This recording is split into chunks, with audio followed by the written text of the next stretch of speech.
Emmanuel Macron's right-hand man in Washington issued a stark prediction set to send shockwaves across the EU. Gérard Araud, who has been serving as ambassador in the US since 2014, said there is a strong chance Mr. Trump will renew his threat to impose duties on European autos very soon, and may even impose tariffs if he gets fed up with lengthy talks.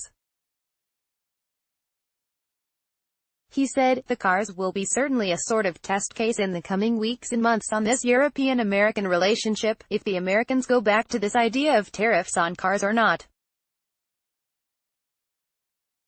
Explaining talks will take months to negotiate, he added, "We are not sure that the president, your president, has the patience to wait for it. We are not sure that the president, your president, has the patience to wait for it." Gérard Araud, so the coming months will be critical to whether we have a virtuous negotiation starting between the US and Europe and we forget the threats, the tariffs, and the trade war, or whether we go back to a trade war with the Europeans, the US president pledged in July, after crunch talks with the president of the European Commission Jean-Claude Juncker, not to impose new tariffs on the EU while the two sides are undergoing trade negotiations. In the agreement struck, the parts vowed to work towards zero tariffs, zero non-tariff barriers, and zero subsidies on non-auto industrial goods. However, just last month he threatened to hit European cars with a 25% tax. Donald Trump could issue tariffs on car imported from the EU, a French official warned. Image, Getty. Speaking at a rally in Charleston, West Virginia, he said, "We are going to put a tax of 25% on every car that comes in from the European Union." Mr. Trump has often branded unfair the low taxes on imported cars in the U.S., blaming them for the decaying state of the American car market.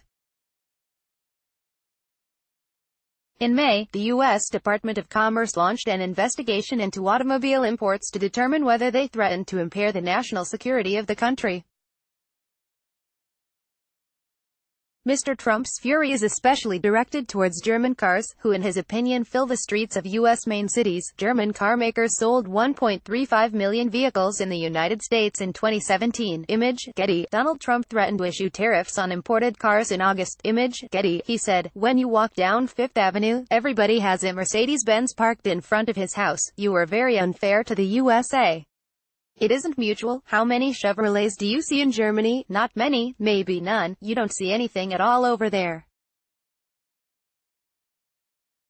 It's a one-way street." Donald Trump said over the summer he wanted to issue a 25% tax on European cars. Image, Getty. "I love free trade, but it must be a smart trade for me to call it fair." German carmakers sold 1.35 million vehicles in the United States in 2017 alone, about 8% of total U.S. car sales. Mr. Araud commented on Mr. Trump's desire to slash the presence of European vehicles in the U.S., saying, "There is an obsession by the president on trade about cars. Every time he's talking about trade with the Europeans, he's talking about BMW or Mercedes.